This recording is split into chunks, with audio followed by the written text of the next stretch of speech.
कुठल्याही रेट इंटरेस्टचा नाहीये, फिक्स डिपॉझिटचा नाहीये, कुठलीही म्युच्युअल फंडिंगच्या इन्व्हेस्टिंगचा नाहीये. मग स्टेट बँक ऑफ इंडियाचा प्रॉफिट कशाचा आहे?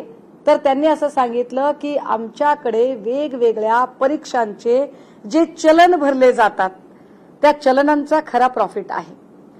उदाहरणार्थ जर आपण एक साधी गोष्ट जर गृहीत धरली की टीईटी परीक्षेमध्ये 5 लाख मुलांनी अर्ज भरलेले होते, 5,84,000 समथिंग.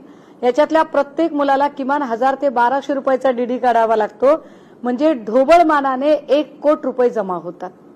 जेव्हा हे सगळे पेपर फुटतात त्यावेळेला म्हणजे या मुलांच्या एकूण भवितव्य तर टांगणीला लागतं, पण या मुलांनी जे सरकारी चलन भरलेलं आहे या चलनाचे पैसे नेमके जातात कुणाकडे आणि त्या पैशांचं होतं काय? कारण हे पैसे जे 1,000 रुपये किंवा 1,200 रुपयाचा जो डीडी या विद्यार्थ्यांनी भरलेला आहे तो डीडी मात्र या विद्यार्थ्यांना परत मिळत नाही.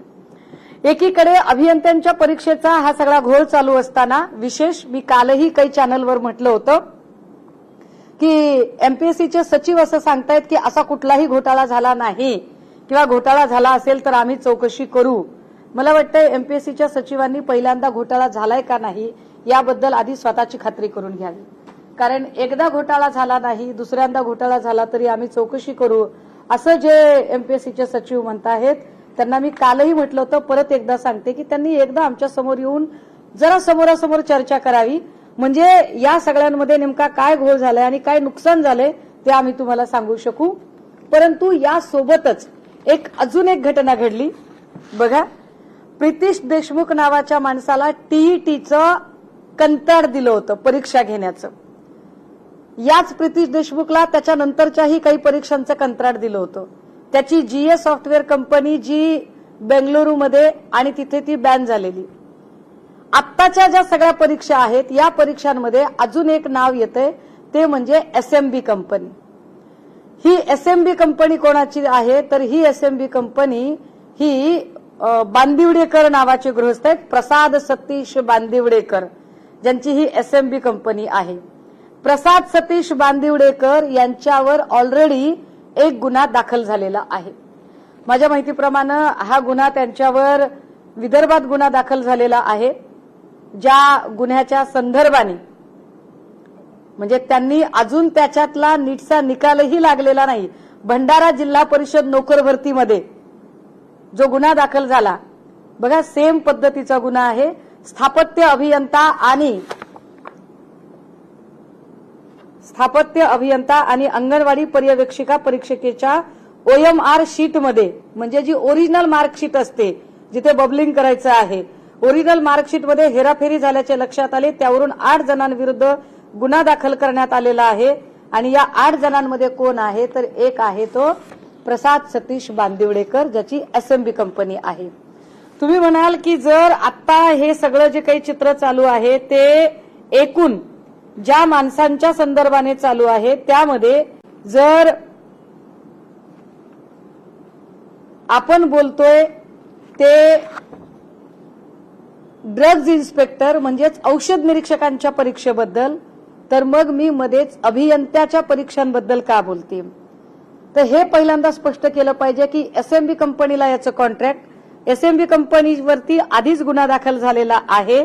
एकूण ज्या परीक्षा होत आहेत एमपीएससीच्या परीक्षा घेणारी अजून एक यंत्रणा वेगळी आणि या परीक्षा जी औषध निरीक्षकाची परीक्षा ती आयबीपीएस कडून घेतली गेली.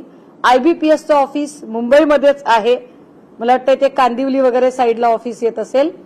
या आयबीपीएस कडून ज्या परीक्षा होतात त्याचं कंत्राट जे खाली दिलं जातं ते टीसीएसला दिलं जातं. टीसीएस निश्चितपणे या घोळात असणार नाही असं मला वाटतंय, परंतु टीसीएस ज्या ज्या लोकांवर खाली जबाबदारी सोपवतं, टाटा इन्स्टिट्यूट, टीसीएस ज्यांच्यावर जबाबदारी सोपवतं त्यांच्याकडून खरंच त्या पद्धतीने काम करून घेतलं जातं का? कारण अभियंत्यांच्या परीक्षेमध्ये भंडाऱ्याला ऑलरेडी घोळ झालेला आहे. या घोळामध्ये बांदिवडेकरवर गुन्हा दाखल झालेला आहे, एसएमबी कंपनीचा त्यात संदर्भ आहे आणि नवी अभियंत्यांच्या परीक्षेचा परत एक घोळ समोर येतोय, तो येतोय पुण्यातनं. हे फार उल्लेखनीय आहे की राज्याच्या मुख्यमंत्र्यांच्या अधीन या सगळ्या परीक्षा असतात, त्यांच्या खात्याच्या अधीन. राज्याचे मुख्यमंत्री फडणवीस साहेबांच्या खात्याच्या अधीन जे वेगवेगळ्या गोष्टी आहेत त्याच्यात ही परीक्षा पण येते। त्या दिवशी मुख्यमंत्री महोदय सांगतायत की आमच्या काळात काही झालं नाही, तर तुमच्या काळात किती पेपर फुटलेत? तर अगदी काल अजून एक प्रकरण पुढे आलं, ज्या प्रकरणामध्ये पुणे मनपाने घेतलेल्या, पुणे महानगरपालिकेने घेतलेल्या अभियंत्याच्या परीक्षेमध्ये सुद्धा पेपर फुटले आणि पेपर फुटत असताना डायरेक्ट जी मुलं पेपर देत होती त्या मुलांच्या कम्प्युटरचे फोटो काढून बाहेर पोचवले गेले। शेवटच्या अर्ध्या तासात हे फोटो पोचवले गेले। या संबंधाने अभियंत्याची परीक्षा देणारी जी मुलं आहेत या मुलांनी तक्रार नोंदवली, आपली माहिती त्यांच्याकडे दिली। विशेष बघा, ही पण जो या स्क्रीनशॉट मध्ये ऋतुजा टीसीएस जी दिसते पहिल्या परीक्षेत, त्याच्यात पण टीसीएसचा संदर्भ दिसतोय।